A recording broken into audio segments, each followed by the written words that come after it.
Okay, so Billy Burrito. I know. It sounds a little strange, right? Especially when we're talking about something as serious as healing trauma. But trust me on this one. We're going to dive in because this weird little metaphor, it might actually change the way you see everything. So really, what on earth can a burrito teach us about healing? It's a fair question, but that's exactly what we're going to unpack today. We're going to see how this super simple idea can shed some light on one of the most complicated things we have to do. Healing from the tough stuff. All right, so to help us make sense of all this, we're going to talk about Billy Burrito. Just think of Billy as our guide. He's here to help us visualize something that's usually really deep and personal, a process that honestly every single one of us goes through.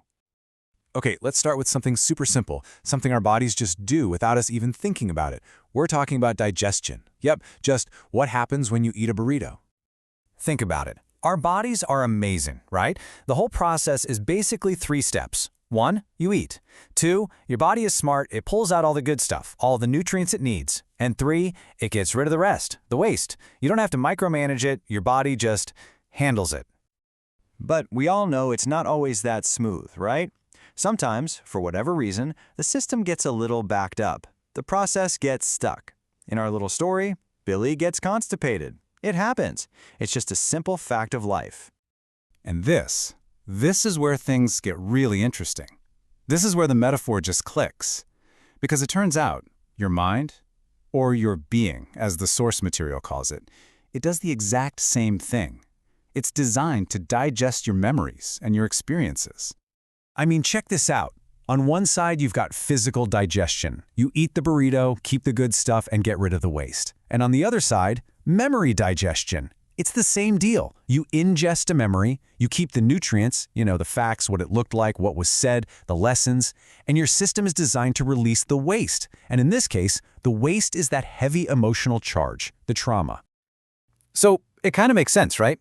If your mind's digestive system works like your body's, well, it can get stuck too. And when that happens, that's what we're really talking about when we say unprocessed trauma. This leads us to a really important idea, the charged memory. This isn't just a regular memory that you can look back on. No, this one's different.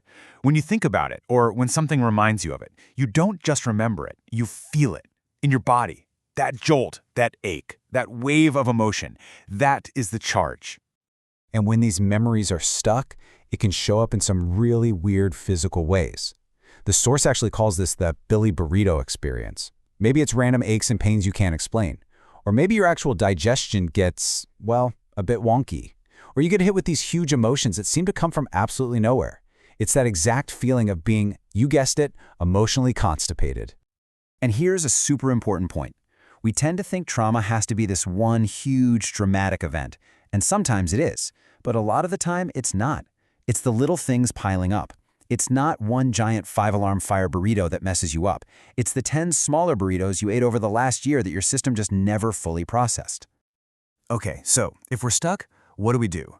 How do we get things moving again? Well, just like in the physical world, sometimes you need a little something to help, a catalyst.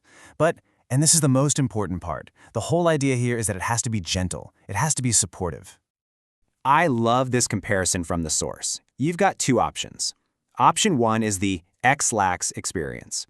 You know what I'm talking about. It's harsh, it's forceful, it's trying to get rid of everything right now. It's overwhelming. Then you have option 2, the herbal laxative experience. This one is totally different. It's gentle, it's supportive, it allows for a nice, easy, gradual release. When we're talking about our minds and our hearts, we are definitely aiming for option 2. So what is that gentle herbal laxative for our minds? Well, in this specific metaphor, the catalyst being suggested is Reiki. If you're not familiar, it's a type of energy work that's all about relaxation and reducing stress, which in turn helps your body kickstart its own amazing natural healing abilities. Now, we have to be really clear about what this means. Reiki doesn't just come in and magically fix everything. It's not doing the work for you. Here's the thing. Your system, your being, already knows how to do this. It's forgotten or it's stuck. Reiki is just that gentle nudge, that supportive catalyst that helps your body remember what to do and get that natural process started again. And what's the end goal here? Let's be super clear. It's not about erasing the memory. We're not trying to pretend it didn't happen. The goal is to keep the memory but lose the charge. You keep the facts, the nutrients, but you finally let go of that painful emotional weight, the waste.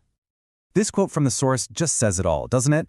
It's not about forcing it to go all at once. It's about that nice, gentle releasing. It's a total shift in perspective. Healing doesn't have to be a battle. It can be a gentle letting go. So, I'll just leave you with this to chew on. We're so often told healing is a fight, right? A war you have to win. But what if this whole Billy Burrito idea has a point? What if healing isn't about fighting at all? What if it's just about allowing? Allowing your own system to finally do the job it was designed to do all along.